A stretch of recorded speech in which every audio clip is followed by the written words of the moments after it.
Did you know that responding to injustice with outrage, which is another form of judgment, creates more injustice? Did you know that? Yeah. So when you see a blatant injustice in the world or in your own life and you respond to it by being outraged,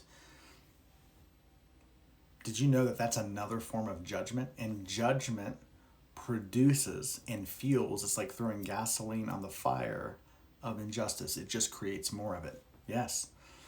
I want to talk to you about that just for a couple of minutes. I want you to tune in. This is really important because I believe that a lot of us are waking up in our society to lots of different kinds of injustices, which are real, very real. I'm not negating that, but we're waking up to it. The question is, how will you respond to it? If we just react to it instead of respond, then what ends up happening is we create more injustice in the world. Now, so if you're listening to this video, I would imagine that you've somehow found my page or found this video or you've listened to my other videos. My goal here is to be a healing agent in the world, to be a healer and restorer, and I believe that's also your mission as well.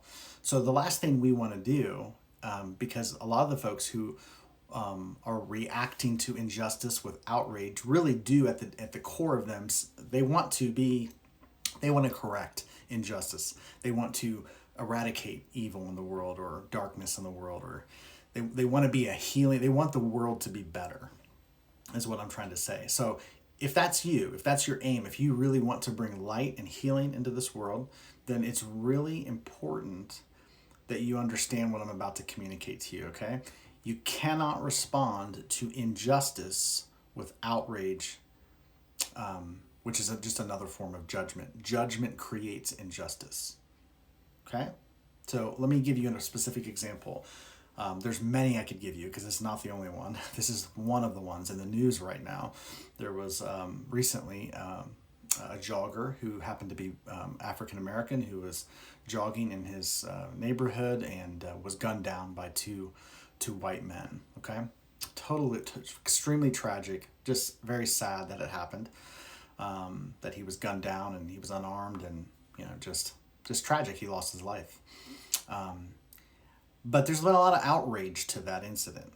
Totally understandable. It's the wrong response, but it's understandable. Now, what do I mean by there's a better response is what I should say. This is not the response we want. There's outrage, but there's outrage in two areas. Okay?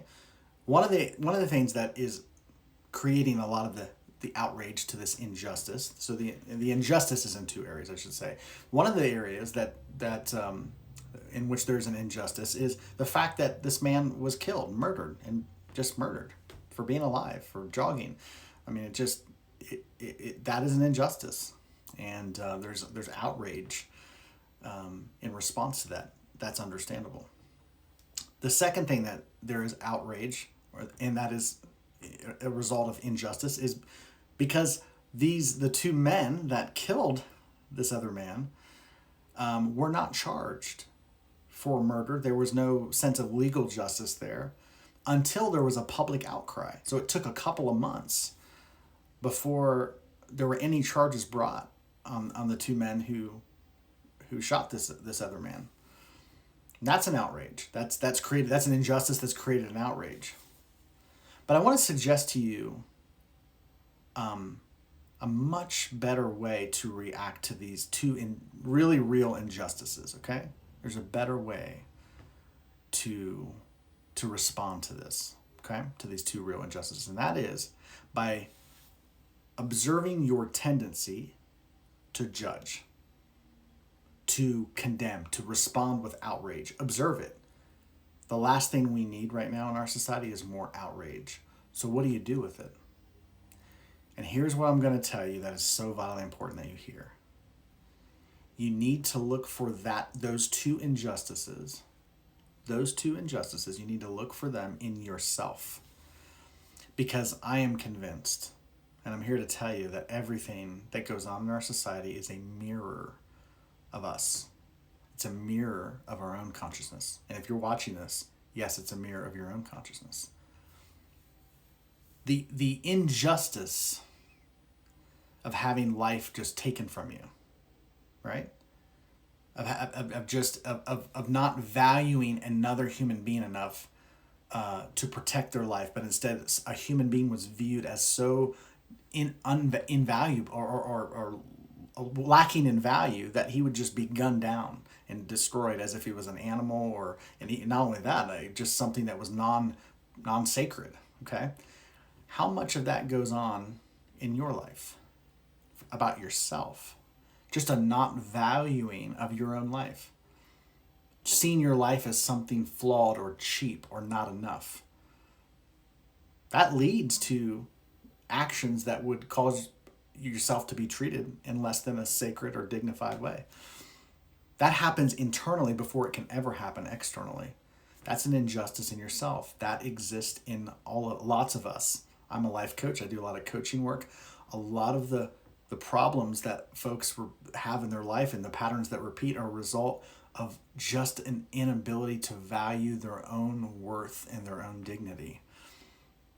This is where all forms, murder is just a simple external manifestation of a lack of value of the sacredness of life.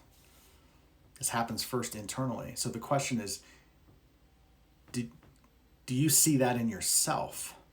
Number one, because if you're outraged by it out here, you need to transcend it within yourself. Number two, it took 2 months before these men, 2 months before these men were charged with a crime. It took 2 months before this was acknowledged that there was an injustice happening here in which these men committed a heinous act. How long does it take for us? How long does it take for us before we acknowledge an injustice in our own life? Oftentimes it takes sickness, right? How often will we ignore the sacredness of our own health? Feed our bodies a bunch of junk, processed food, quick food. We'll ignore our own sleep. We won't, we're stressed out working and not giving attention to our own inner health. And then something happens, a breakdown happens, right? There's a sickness that we get, our immune system is compromised. We get sick. We don't, whatever it is that happens. And then finally we will give attention to the thing that's been going on, and we just haven't given it its proper attention. We haven't acknowledged there's an injustice going on in my own life. I'm ignoring vital aspects of my own health. I'm ignoring my relationships, my spouse, the children, the people in our life that are so dear. I've been ignoring them. I've been letting injustice go by.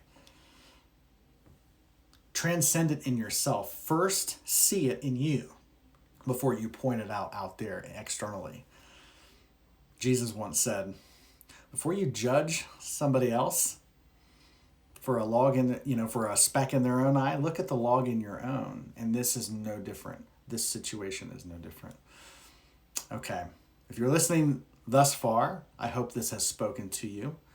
If you want to transcend injustice, if you want to heal it, you got to first heal it in yourself. Because if you notice it out there, it's a mirror of your own. Does this make sense? I hope it does. If you'd like more information from me, go to my website, jamaljavanji.com. Scroll to the bottom, put your email address in there, click submit, and you'll get on my mailing list, and you'll hear more news from me soon. Okay? Take care. Thanks.